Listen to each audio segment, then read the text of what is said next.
मथुरा से खबर है जहां पर आज सुप्रीम कोर्ट से मुस्लिम पक्ष ने अपनी एक याचिका वापस ले ली है। श्री कृष्ण जन्मभूमि मंदिर का केस लड़ रहे दिनेश शर्मा फलारी ने बताया कि हिंदू पक्ष ने तो पहले भी आपत्ति की थी। पक्ष सुप्रीम कोर्ट क्यों गया? उन्होंने कहा कि मुस्लिम पक्ष के पास इलाहाबाद हाई कोर्ट की डबल बेंच में जाने का अवसर था, लेकिन मुस्लिम पक्ष इलाहाबाद हाई कोर्ट नहीं गया, सीधा सुप्रीम कोर्ट चला गया। तो सुप्रीम कोर्ट ने भी मुस्लिम पक्ष को कहा था कि आपको पहले हाई कोर्ट की डबल बेंच में जाना चाहिए, लेकिन आप आ गए तो हम आपको सुनेंगे। मुस्लिम पक्ष को कुछ ऐसा लगा कि यह बात सही है, तब वह अपनी याचिका वापस ली। अब मुस्लिम पक्ष सिंगल बेंच न्यायालय के आदेश के खिलाफ सुनवाई के लिए हाई कोर्ट की डबल बेंच वाली पीठ पर जाएगा। अपनी याचिका वापस ले ली है, ये बहुत अच्छी बात है। हिंदू पक्ष ने तो पहले भी इस पर आपत्ति की थी, क्योंकि जब हाई कोर्ट ने फैसला दिया था और लगभग 4 महीने बहस सुनने के बाद ये आदेश दिया था कि जन्म स्थान से संबंधित सभी मुकदमे सुनवाई योग्य हैं, मेंटेबल हैं, तो ये फैसला कोई एक दिन का फैसला नहीं है। यह फैसला माननीय न्यायालय द्वारा हिंदू पक्ष और मुस्लिम पक्ष के अधिवक्ताओं के मध्य में लंबी बहस सुनने के बाद दिया था। एक एक बिंदु पर कई कई दिन बहस चली। लिमिटेशन एक्ट पर, वक्फ बोर्ड एक्ट पर, पूजा उपासना अधिनियम 1991 पर लगातार बहस चली। हिंदू पक्ष ने भी अपनी दलीलें रखी और मुस्लिम पक्ष ने भी अपनी दलीलें रखी।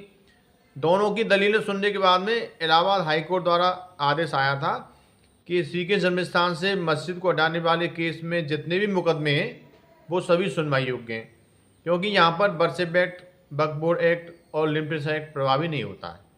तो उसके बाद में मुस्लिम पक्ष सुप्रीम कोर्ट चला गया।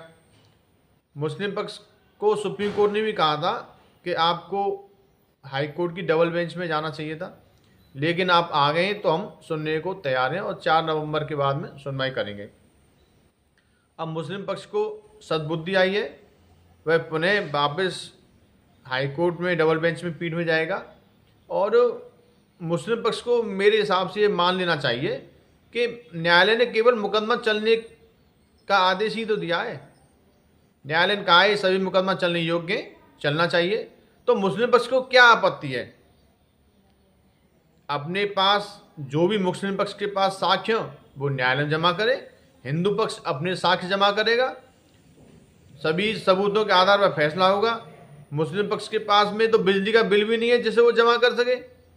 मुस्लिम पक्ष तो केवल और केवल मामले को लटकाने का प्रयास कर रहा है। मुस्लिम पक्ष चाहता है कि ये मामला लंबा खिंचे। अरे भाई, तुम्हारे पास सबूत नहीं है तो अपनी यहाँ से मस्जिद हटा लो, हम आपको मेवात में जगह देने को तैयार हैं। आप क्यों नहीं मानते?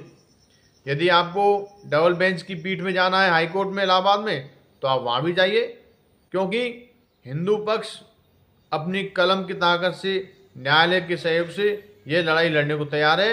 हिंदू पक्ष को न्यायालय पर पूरा विश्वास है, न्यायालय सबूतों के आधार पर फैसला देगी, लेकिन मुस्लिम पक्ष को न्यायालय पर विश्वास नहीं है, इसलिए वो बार बार अपील करता रहता है।